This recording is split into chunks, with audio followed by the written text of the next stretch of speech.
24x7 ನೀರು ಹರಿತಾ ಇರ್ತದೆ. Untouched by human beings. ಮೇಲಿಂದ ಬರುತ್ತೆ, ಫ್ಯಾಕ್ಟ್ರಿ ಇಲ್ಲ, ಏನೂ ಇಲ್ಲ, ಬಟ್ಟೆ ಒಗೆಯೋದಿಲ್ಲ ಯಾರ ಮೇಲೆ. ಪರಿಶುದ್ಧವಾದ ನೀರು. ಚಪ್ಪಲ್ ಹಾಕೊಂಡು ಹೋಗಂಗಿಲ್ಲ. ಸೊ ಯಾರಾದರೂ ಇದ್ದರೆ ಅವ್ರ ಕೈಲಿ ಕೊಡ್ತೀನಿ. ಒಂದು ಸ್ವಲ್ಪ ಕೊಡಿ.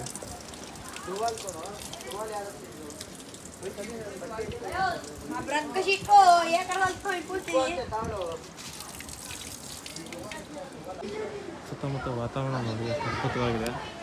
ಸೊ ರಾಮ್ ತೀರ್ಥದ ನೀರು ಬೇರೆ ಬಾಟಲಲ್ಲಿ ತುಂಬಿಕೊಂಡಾಯ್ತು. ಅದು ಇದೆ ನೋಡಿ ರಾಮ್ ತೀರ್ಥ ಮೇಲೆ.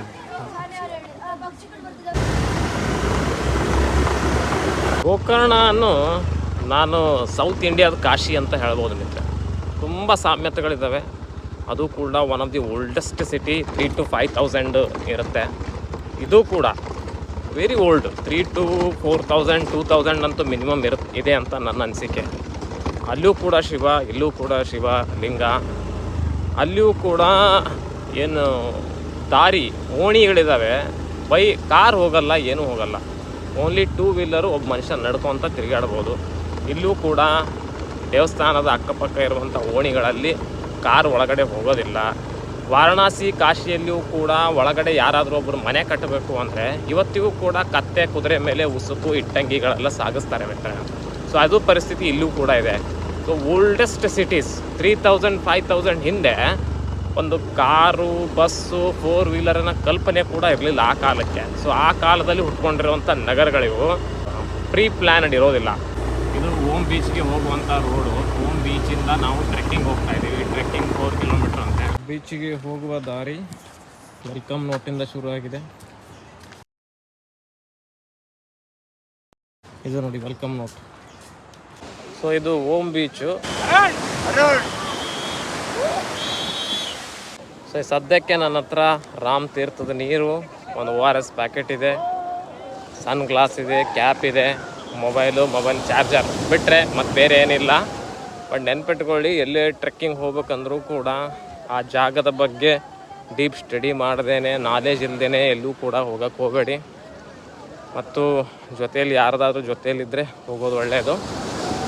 ಇದು ಬಹಳ ಮೈಲ್ಡ್ ಟು ಮಾಡ್ರೇಟ್ ಟ್ರೆಕ್ಕಿಂಗಲ್ಲಿ ಬರ್ತದೆ. 4 ಕಿಲೋಮೀಟರ್ ಓನ್ಲಿ. ಮತ್ತು ಮಧ್ಯದಲ್ಲಿ ಜನನೂ ಕೂಡ ಇರ್ತಾರೆ, ಫಾರಿನರ್ಸ್ ಕೂಡ ಇರ್ತಾರೆ. ಆ ಮುಂದೆ ಕಾಣ್ತಾ ಇರೋದು ಏನು ಬೆಟ್ಟ ಇದೆಯಲ್ಲ, ಅದು ಬಹುಶಃ ಅದು ದಾಟಿ ಹೋಗ್ಬೇಕು ನಾವು. ಓಕೆ, ಓಮ್ ಬೀಚ್ ಮತ್ತು ಪ್ಯಾರಡೈಸ್ ಬೀಚ್, ಈ ಎರಡೂ ಬೀಚ್ಗಳಲ್ಲಿ ಯಾವತ್ತೂ ಅಪ್ಪಿತಪ್ಪಿಯೂ ಕೂಡ ಕಾಲಿಡಕ್ಕೆ ಹೋಗಬೇಡಿ. ಅಂದರೆ ನೀರಲ್ಲಿ ನಾನು ಹೇಳ್ತಾ ಇದ್ದೀನಿ ಮಿತ್ರ. ಅದು ಯಾರೂ ಇಲ್ಲದೆ ಇರೋದು ಲಾಸ್ಟಲ್ಲಿ ಎಲ್ಲೂ ಹೋಗೋಕ್ಕೆ ಹೋಗಬೇಡಿ. ಇಷ್ಟುವರೆ ಪರ್ಫೆಕ್ಟ್. ಓಕೆ, ಪರ್ಫೆಕ್ಟ್ ಇದ್ದರೂ ಹೋಗೋಕ್ಕೆ ಹೋಗಬೇಡಿ ಅನ್ನೋದು ನಂದು ಒಪಿನಿಯನ್. ನಿಮಗೆ ತುಂಬ ಆಳಾಗಿದೆ ಇಲ್ಲಿ ಮತ್ತು ರಭಸವಾಗಿ ಬರ್ತವೆ ಅಲೆಗಳು. So real trekking point starts from this point. Okay, ಇಲ್ಲಿಂದ ಸ್ಟಾರ್ಟ್ ಆಗುತ್ತೆ. ಇದು ನಿಮಗೆ ಓಮ್ ಬೀಚಲ್ಲಿದೆ. ಸ್ವಲ್ಪ ಎತ್ತರದಲ್ಲಿ ಈ ಥರ ಕಾಣುತ್ತೆ. ಸ್ಟಿಲ್ ಹೋಗ್ಬೇಕು ನಾವು. ಈ ಥರ ಸ್ಟೀಪ್ ಆಗಿದೆ ಮಿತ್ರ. ಏಜ್ ಆದವ್ರು ಇದ್ದರೆ, ನೀ ಜಾಯಿಂಟ್ ಪೇನ್ ಇದ್ದವರಿದ್ದರೆ ಬರಕ್ಕೆ ಹೋಗಬೇಡಿ. ನೋಡಿ ಫ್ರೆಂಡ್ಸ್, ಇಲ್ಲಿ ಬಂದ ಕೂಡಲೇ ಮೇಲೆ ಇಲ್ಲೊಂದು ರಸ್ತೆ ಹೋಗುತ್ತೆ, ಇಲ್ಲೊಂದು ರಸ್ತೆ ಇದೆ, ಬಟ್ ಗಿಡ ಬಿದ್ದಿದೆ. ಇವೆರಡರಲ್ಲಿ ಯಾವ ಕಡೆ ಹೋಗ್ಬೇಕು ಅಂತ ಗೊತ್ತಿಲ್ಲ. ಸೊ ವೇಟ್ ಆ್ಯಂಡ್ ವಾಚ್ ಮಾಡೋದು ಒಳ್ಳೆಯದು. ಅಥವಾ ಫ್ರೆಶ್ ಆಗಿರೋವಂಥ ಫುಟ್ ಪ್ರಿಂಟ್ಸ್ ನೋಡಿ. ಫ್ರೆಶ್ ಫುಟ್ ಪ್ರಿಂಟ್ಸ್, ಹೆಜ್ಜೆ ಎಲ್ಲಿದೆ ಅದು ಸರಿಯಾದ ದಾರಿ ಅಂತ ಅರ್ಥ. ಪ್ರಯತ್ನ ಮಾಡ್ತೀನಿ.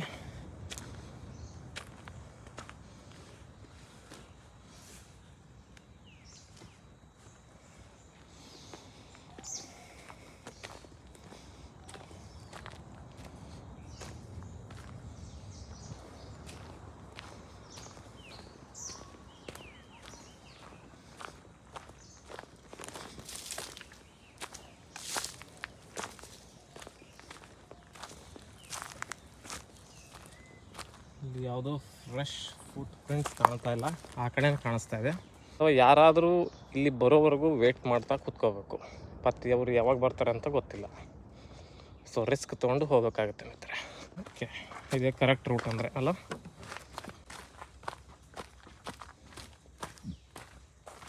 ಅಡ್ಡ ಹಾಕಿದಾರಲ್ಲ ಮರಗಳು, ಇದು ರೋಡ್ ಬಂದಿರ್ಬೋದು ಅಂತ ನಾನು ಅಂದ್ಕೊಂಡೆ. ಬಟ್ ಫುಟ್ ಪ್ರಿಂಟ್ಸ್ ಎಲ್ಲ ಇಲ್ಲೇ ಫ್ರೆಶ್ ಆಗಿತ್ತು ಅಂದ್ಕೊಂಡೆ.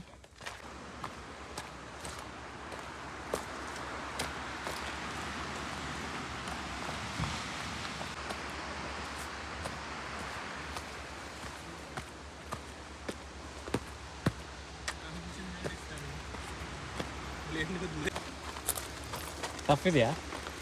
Tough trekking? ಹ್ಞೂ.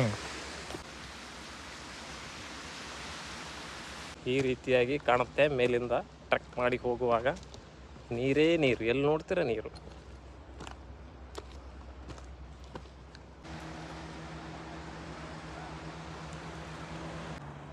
ಮುಂದೆ ಹೋಗ್ತಾ ಹೋಗ್ತಾ ಎಲ್ಲ ಕಡೆ ಎರಡೆರಡು ರೋಡ್ಗಳು ಡಿವೈಡ್ ಆಗ್ತಾ ಹೋಗ್ತಾವೆ ಮಿತ್ರ. ಎಲ್ಲ ಕನ್ಫ್ಯೂಸಿಂಗು. ಸೊ ಒಬ್ಬರೇ ಬರೋಕ್ಕೆ ಹೋಗಬೇಡಿ ಇಲ್ಲಿ. ಅಗೇನ್ ಫ್ರೆಶ್ ಆಗಿರೋಂಥ ಫುಟ್ ಪ್ರಿಂಟ್ಸ್ ಇದೆ. ಸೊ ಇದು ದಾರಿ ಅಂತ ಅರ್ಥ.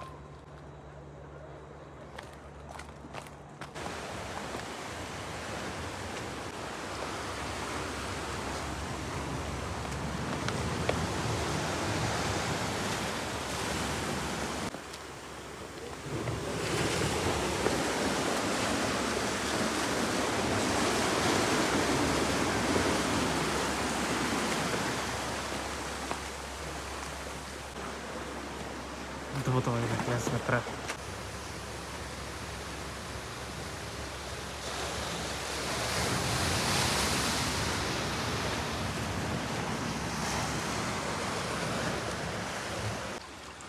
ಜರಿ ಇದೆ ಇಲ್ಲೊಂದು.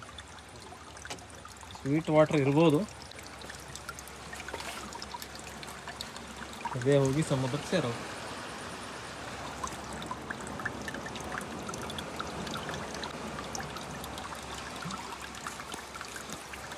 ಒಂದು ಸ್ವಲ್ಪ ಟೇಸ್ಟ್ ಮಾಡ್ತೀನಿ ಅಷ್ಟೇ. ಈ ಕಲ್ಲು ಎಸೆಕ್ಕೆ ಮನಸ್ಸೇ ಆಗ್ತದೆ. ನೋಡಿ, ಇದು ಪ್ಯಾರಡೈಸ್ ಬೀಚು.